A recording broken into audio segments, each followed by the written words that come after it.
اب آئیے شب معراج، بہت برکت والی، اتنی برکت والی رات ہے کہ میں کیا بتاؤں، رحمتوں کی چھما چھم بارشیں ہوتی ہیں،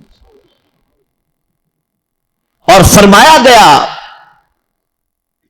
کہ رجب کی پہلی رات دعا قبول ہوتی ہے، تو ماہ رجب کی پہلی رات میں جب اللہ عز و جل دعا قبول فرماتا ہے، تو جس رات اللہ نے اپنے محبوب کو سفر معراج سے مشرف کیا اور اپنے دیدار سے مالا مال فرمایا، اس رات دعا کی قبولیت کا عالم کیا ہوگا۔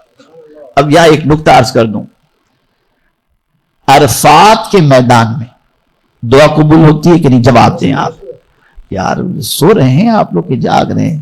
جواب تو دیں تو میں سمجھوں کہ آپ لوگ سب سن رہے ہیں اور جاگ رہے ہیں۔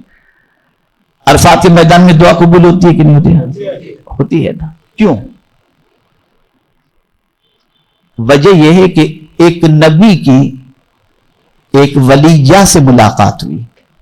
عرفات کا میدان کیا ہے؟ حضرت آدم علیہ السلام اور حضرت حوا رضی اللہ تعالی عنہ کی ملاقات کی جگہ۔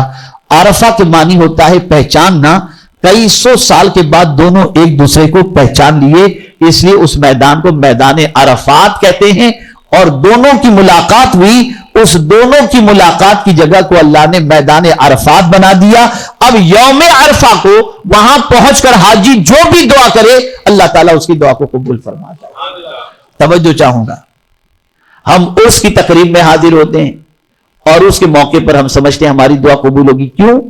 اس لیے کہ ایک ولی، اس کے وصال کی جو تاریخ ہوتی ہے، وصال کا جو دن ہوتا ہے، اس دن اس کی ملاقات قبر میں حضور سے ہوتی ہے، تو قبر سے حضور سے ملاقات کی وجہ سے اس دن اس کے موقع پر جو دعا کرو اللہ دعا قبول کرتا ہے، تو ملاقات کے وقت کی دعا قبول ہوتی ہے۔ توجہ چاہوں گا، ایک نبی کی ولیہ سے ملاقات ہو تو اس وقت کی دعا اللہ قبول فرماتا ہے، اور اگر حضور کی ملاقات خدا سے ہو تو جس رات یہ ملاقات ہو اس رات اللہ تعالیٰ دعا کیسے قبول نہیں فرمائے؟ کیسے قبول نہیں؟ اتنی برکت والی رات ہے، بڑی عظمت والی رات، اس میں کرنا کیا ہے؟ تو ضعیف حدیث ہے لیکن ایک خاص عمل اس رات کا آیا ہے کہ جو شخص اچھا وضو کر کے 12 رکعت نفل پڑھے، دو کر کے، کتنی رکعت؟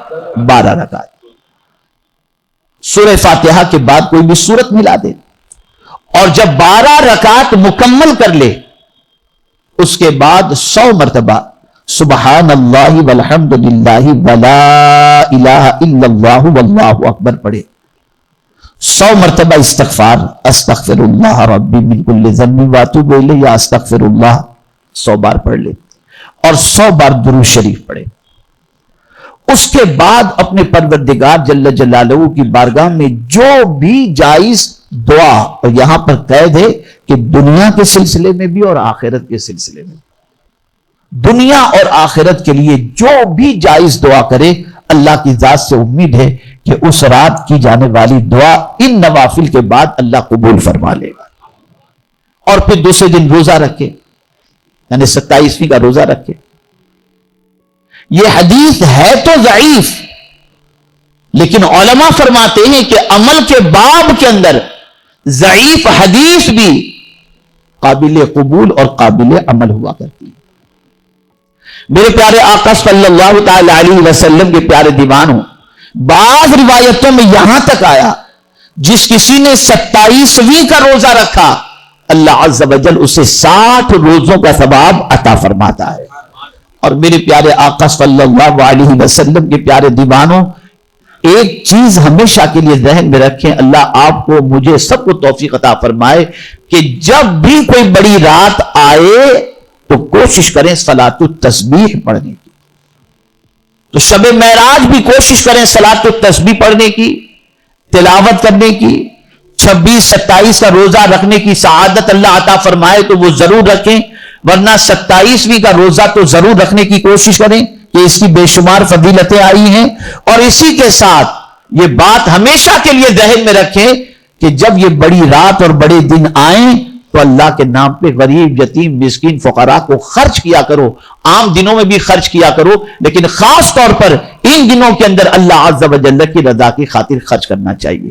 اب ایک مسئلہ اور ذہن میں رکھنے، جن کے ذمے نمازیں یعنی قضا نمازیں ہیں، ان کے لیے بہتر ہے کہ وہ پہلے قضا نمازیں ادا کریں۔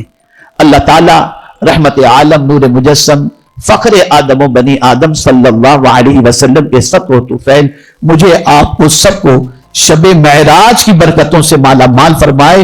بہت انوار و تجلیات کی بارشیں ہوتی ہیں، لیکن مسلمان ہے کہ غفلت کے اندر اپنے دن اور اپنی راتوں کو گزارتا ہے، اور یہ مقدس راتیں بھی گپ شپ کے اندر، ملنے ملانے کے اندر، ہنسی مذاق کے اندر گزر جاتی ہیں۔ تو اس سے پرہیز کریں۔